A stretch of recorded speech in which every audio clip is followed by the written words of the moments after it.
शादी के 1 साल बाद ही मेरे पति इस दुनिया और मेरी ज़िंदगी से हमेशा के लिए चले गए। सास ने मेरी शादी अपने नाती से करवा दी, जो अभी सिर्फ 15 साल का था। मैंने सोचा मेरी शादी जिससे हुई है वो तो बच्चा है, लेकिन मेरा नाम गीता है। मैं बहुत ज़्यादा खूबसूरत थी। मेरी ज़िंदगी में सब कुछ ठीक था। मुझे ऐसा लगता था ज़िंदगी में फिर कभी कुछ बुरा नहीं होगा, क्योंकि मैंने कभी किसी के साथ कुछ बुरा नहीं किया था।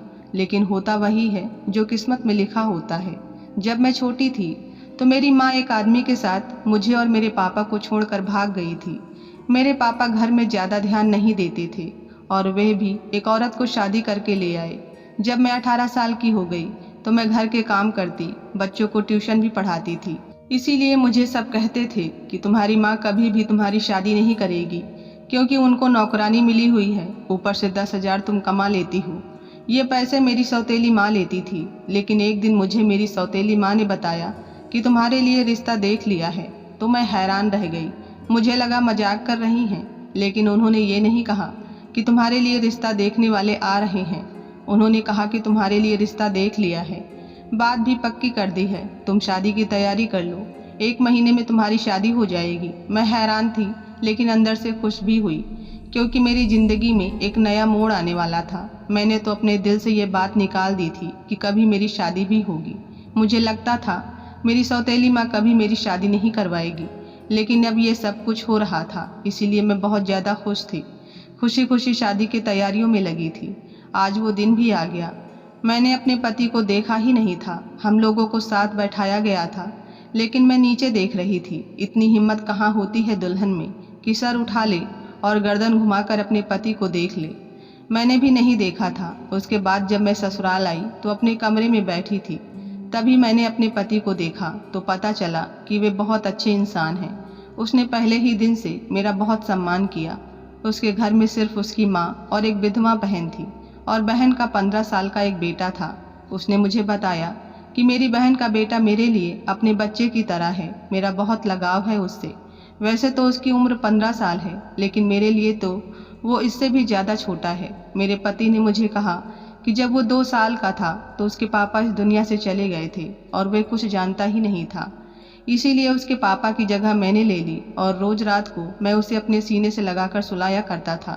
तब से वो मेरे लिए ऐसा ही है जैसा मेरा अपना बच्चा हो। मेरी ननंद के बेटे का नाम किशन था। मेरे पति ने कहा तुम हमेशा उसका ख्याल रखना। मैंने कहा ठीक है, आप चिंता न करें, वो मेरे लिए भी छोटे भाई की तरह ही है। शादी की रात अच्छी गुजर गई।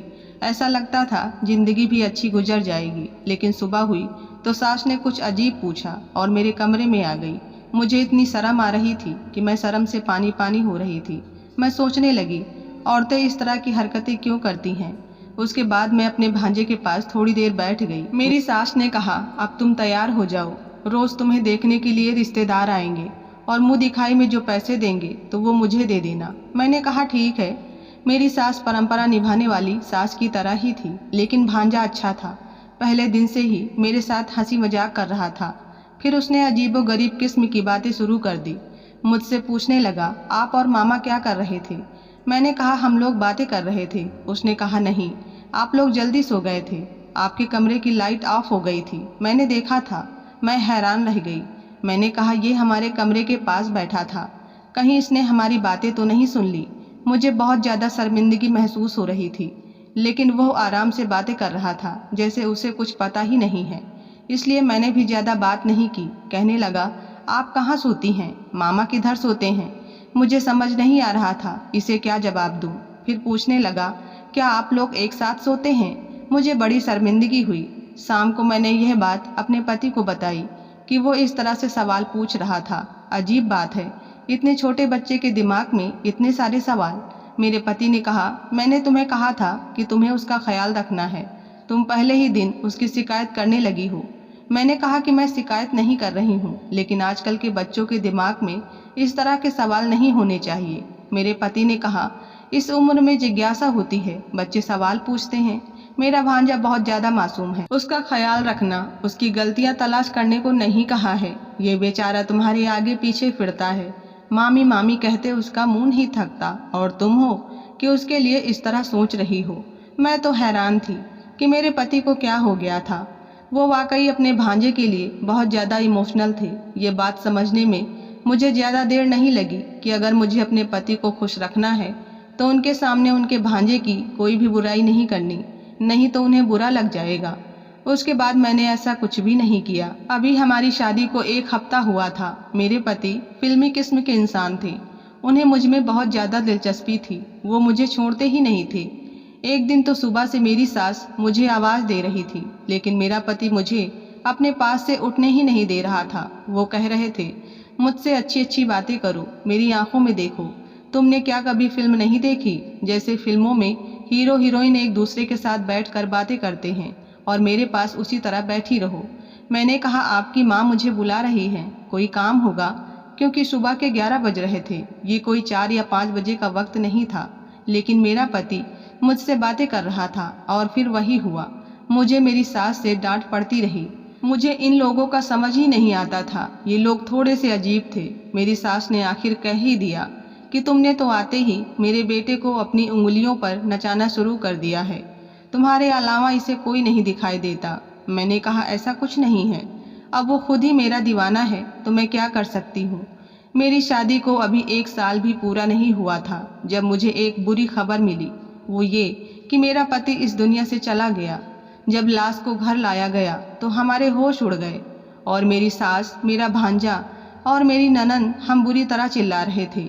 ये दुख मेरे लिए बहुत बड़ा था। मेरे माँ बाप ने कहा, ये दुख तुम अपने ससुराल में ही पूरा करो, उसके बाद हम तुम्हें आकर ले जाएंगे।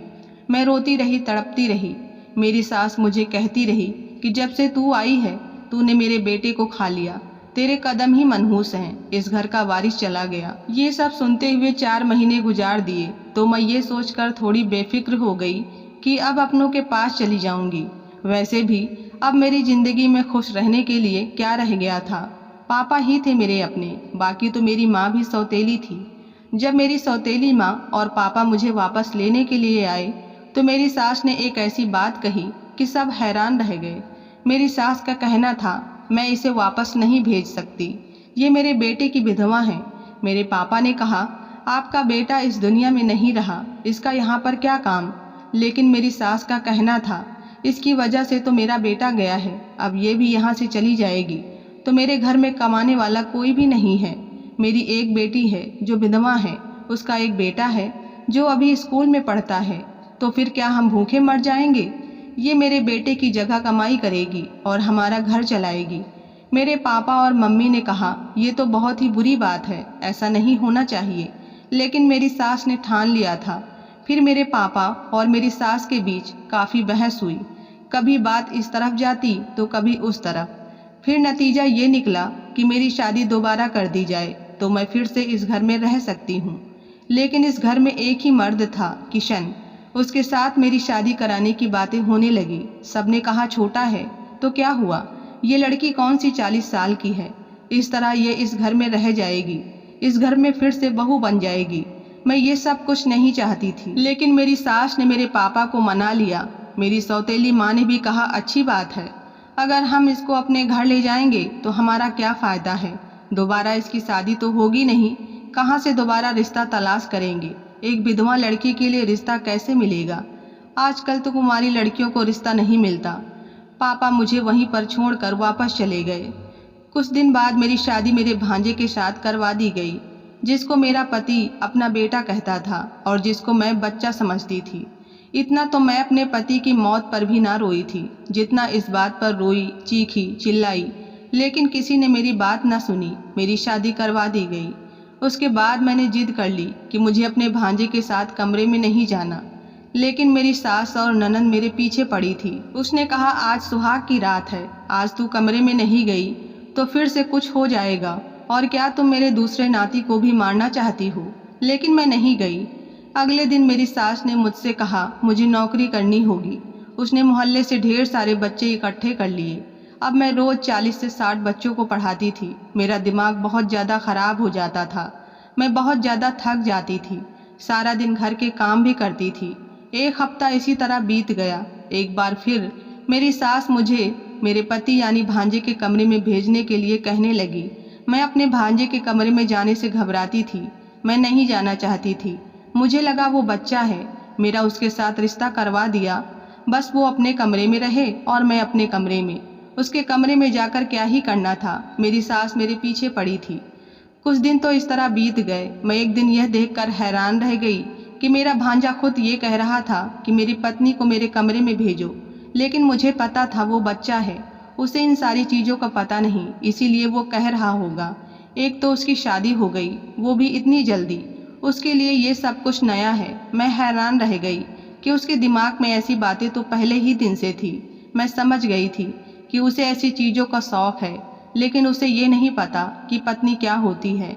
मेरी ज़िंदगी बर्बाद हो गई थी। मेरी ज़िंदगी में अब कुछ भी नहीं था। मैंने एक दिन सोच लिया कि मैं इस घर से भाग जाऊंगी। ये कोई इतना ज़्यादा मुश्किल नहीं था, इसलिए मैंने सोच लिया कि मुझे क्या करना है। लेकिन भाग कर कहाँ जाती? एक बार भाग जाती तो मुझ पर ठप्पा लग जाता कि ये घर से भाग गई।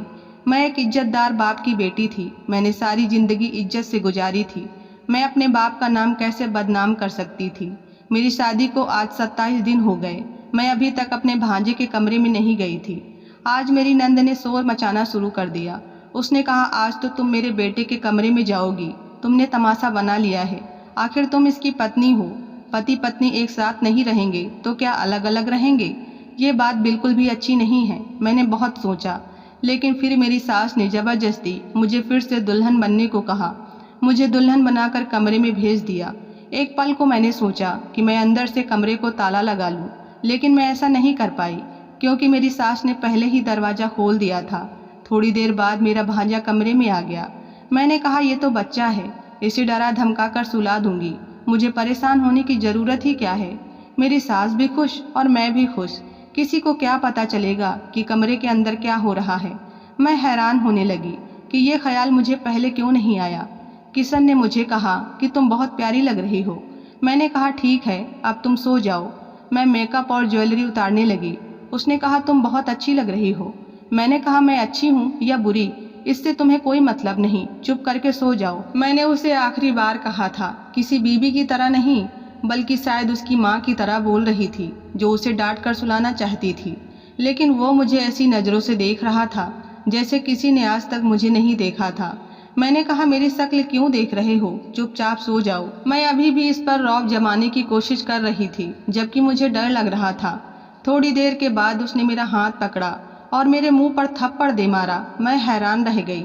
उसने कहा, तुम्हें तमीज़ नहीं है? अपने पति से किस तरह बात करते हैं? तुम मुझ पर चिल्ला रही हो, बेवकूफ़ औरत। मैंने कहा, तुम अभी ज़मीन से निकले नहीं हो और रोते हो पति बनने के लिए। तुम मेरे पति नहीं हो, तुम्हारी उम्र ही क्या है? उसने कहा कि तुम मुझे पहले दिन ही पसंद आ गई थी। तुम्हें पता है, तुम्हें पाने के लिए मैंने क्या कुछ नहीं किया। अपने बाप जैसे मामा को मारना पड़ा क्योंकि मैं तुम्हें पाना चाहता था। ये सुनकर मेरी रूह कांप गई। उसने अपने मामा को खुद मारा था। उसने कहा, मैंने अपने मामा की कार का ब्रेक खोल दिया था, जिसकी वजह से जब वो थोड़ा आगे गया तो ब्रेक पर से उनका कंट्रोल ख़त्म हो गया और एक्सीडेंट हो गया। सबने यही समझा कि हादसा हो गया है, वे दुनिया से चला गया, जबकि ये सोचा समझा प्लान था। मैं हैरान रह गई। इस बित्ती भर के लड़के ने मेरे पति को मार डाला, जिसे मैं बच्चा समझ रही थी और अभी मेरा पति बना खड़ा था। ये कोई मासूम नहीं था, बल्कि एक शैतान था जिसने अपने मामा को मार डाला। इसका मामा, जो इससे बहुत ज़्यादा प्यार करता था, इसे अपने बच्चों की तरह समझता था। क्या ये ज़माना इतना बदल गया था? मुझे तो कुछ समझ नहीं आ रहा था। मैं वहाँ से भाग जाना चाहती थी, चीखना चिल्लाना चाहती थी, लेकिन उसने मुझे अपनी तरफ खींच लिया। मैंने घर में सबको बताया, पर किसी ने मेरी बात का यकीन नहीं किया। उन्होंने कहा, ऐसा हो ही नहीं सकता है, ये अपने मामा को कभी भी नहीं मार सकता। तुम झूठ बोल रही हो, क्योंकि तुम इससे शादी नहीं करना चाहती थी। मेरे पास एक ही रास्ता था कि मैं खुदकुशी कर लेती, लेकिन मुझे किसी ने मरने भी नहीं दिया। फिर मैंने अपने दिमाग को थोड़ा खुला किया और किशन के खिलाफ बहुत सारे सबूत इकट्ठा कर लिए। मैं आज तक अपने पति की मौत को भुला नहीं पाई थी। मैंने उसको पुलिस के हवाले कर दिया। अब उसको उम्र कैद की सज़ा हो चुकी है। ये सदमा मेरी सास बर्दाश्त न कर पाई और वो भी मर गई। उसके बाद मैंने अपनी ननद की दूसरी शादी करवा दी और वो भी बहुत खुश हैं। उसको एक अच्छा जीवन साथी मिला है और अब वो सारा घर मेरा हो गया। अब मैंने खुद का एक स्कूल खोल दिया है जिसमें बहुत सारे बच्चे पढ़ने आते हैं। अपने जीवन के खालीपन को मिटाने के लिए मैंने अनाथ आश्रम से एक प्यारे से बच्चे को गोद ले लिया है। अब मैं अपने बेटे के साथ खुश रहती हूँ। मेरी ज़िंदगी इसी तरह गुजर रही है। कहानी कैसी लगी कमेंट में ज़रूर बताएं। पसंद आए तो लाइक करें, सब्सक्राइब और शेयर करना ना भूलें। धन्यवाद।